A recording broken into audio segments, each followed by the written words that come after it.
catching me from my dad's office right now, sitting in probably the most comfy chair of all time. It even swivels, look at it. We are in my dad's office today because we're talking about something a little bit more studious, but something that I think is so interesting.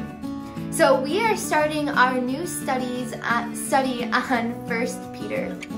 Sunday mornings we've been going through different books of the Bible. We did James and we did Mark, and this last semester we did a whole study on the book of Acts. And now that's over, we're starting a new one on 1 Peter. And before we begin, I just wanted to take a minute to better understand what the context is and what 1 Peter is all about. When we remember that this was written by a real person about real events and with a real purpose, these words, for me at least, come to life. And they become just a little bit more powerful. And if these words are God's words, I think it's so important to understand them as best as we can. And so let's talk about 1 Peter. 1 Peter was written by, you got it, Peter. The very disciple Peter himself is the one who wrote down these words. Peter, is, some of you may remember, was one of Jesus's most bold and excited disciple. He loved Jesus. Peter was a fisherman who Jesus came and invited him to come and follow him along with his brother Andrew. Peter, his name was actually Simon, but then later Jesus decided to change his name, which is actually something funny that God does with a lot of people. He changed his name from Simon to Peter.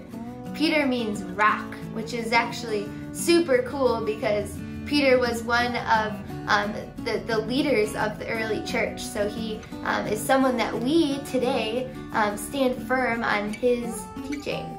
Super cool. But we see stories of Peter throughout the Gospels, the stories of Jesus' ministry, where Peter was just very bold in following Jesus. Peter was the one who got out of the boat to try to walk on water with Jesus. He was the one who cut off the man's ear when they were going to arrest Jesus. And there are just many times where Peter is just very bold and excited to follow Jesus. And so when I remember that very person is the one who wrote this story, I just think it's so cool that someone who actually knew Jesus and witnessed his ministry is the one who's writing these words. Now, when and where did Peter write this? When? Peter wrote this a few decades after Jesus' ascension. And so it's a few decades into the early church. That's important because that means that the church was starting to be established.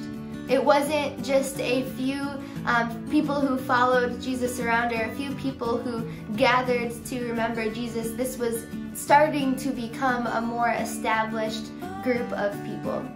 It means that there are people who are creating different churches in many different areas. Christianity had at that point started to spread. So you'll see at the very beginning of this letter, or of this book, that it reads like a letter.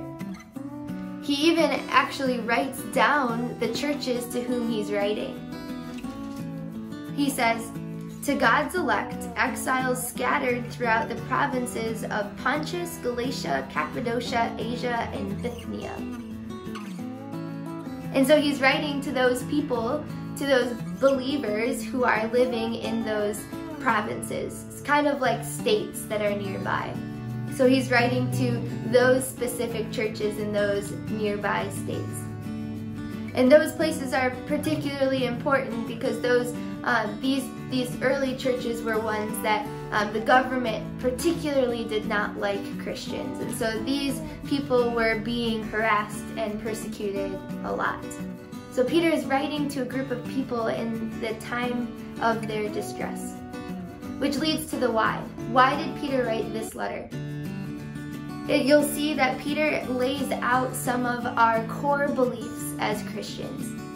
And so we believe that Peter is writing this to these people to help establish something called doctrine. So doctrine it's just a fancy word for the key beliefs to our faith. The early church was establishing does it exactly mean to be a Christian. And so that's one reason why he's writing to them. It's to explain the doctrine, to explain to these early believers, these new churches, what exactly we believe as Christ followers. But he's also writing to persuade them to stand firm in their faith, to continue to believe in Jesus even when they are being persecuted and harassed. So guys, that is a little bit about 1 Peter. I hope that you guys join us as we study more about what Peter says, but that's just a little bit of information to know about 1 Peter before we read it. Excited to jump into it with you all soon.